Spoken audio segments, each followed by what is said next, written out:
What up, YouTube?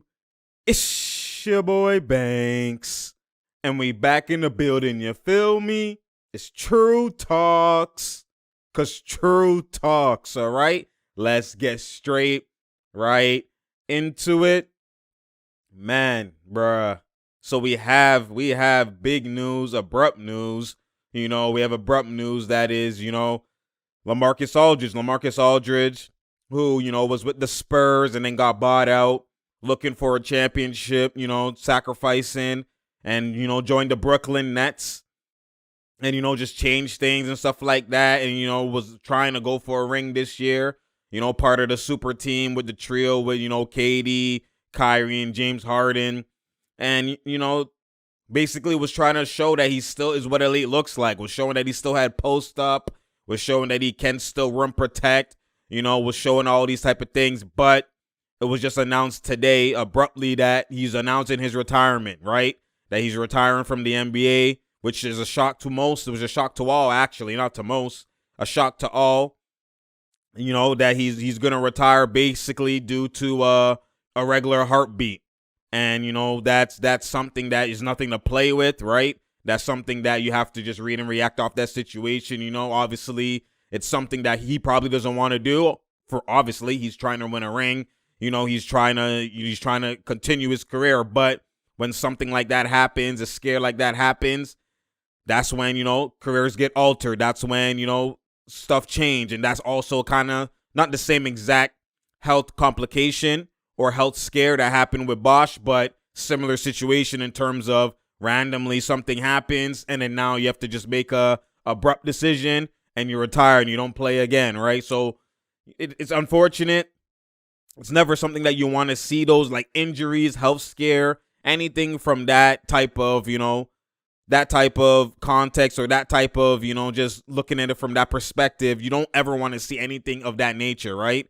So my prayers go up to Aldridge, and his family, and just, I know Aldridge just himself, anytime your passion or anytime you're not ready to just stop something, but you have to, due to now it becomes a less priority in your life, that's always something you always, is just looking from that player or that person's perspective. It's always something that's tough to deal with when you're not ready to just exit, when you're not ready to give up, when you're not ready to, to just have it ended and then just has to be, it's just taken from you, right? In the blink of an eye. That's never, that's always something that mentally is tough to deal with, right? It's mentally, is like, damn, you're not ready and you're not in that state of mind, right? You're not prepared. That's what you always hear when guys like end up retiring or guys kind of like they're done playing. Normally, most of the time, just on their terms or like physically they can't do it.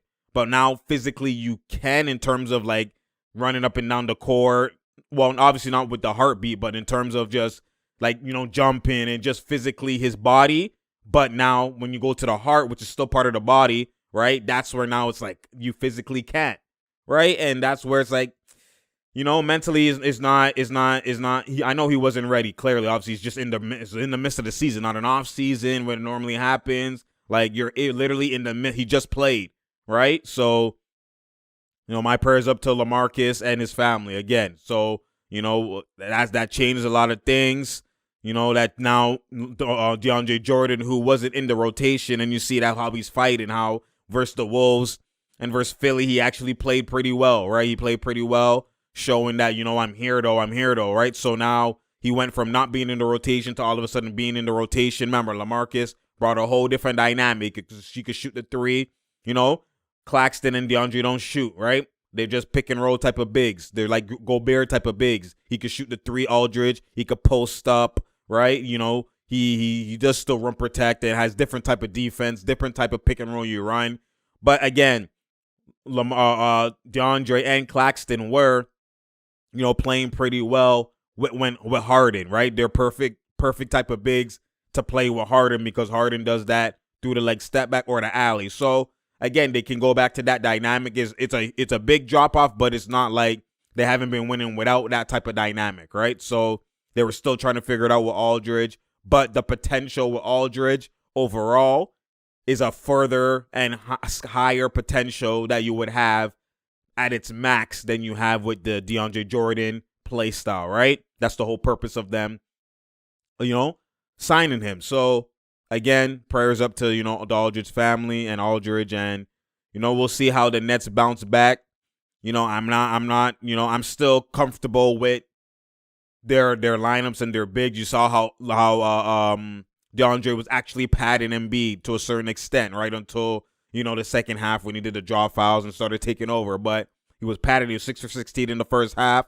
He was locking him up, showing you that, okay. And that's without, KD kind of there to dig and other guys, Harden on offense as well, too. So, those stops actually mainly matter. But there he was padding him and doing a great job versus Embiid, right? And this is not even the playoffs, right? So I wasn't too worried. But again, it changes things. So we'll see how the Nets kind of bounce back.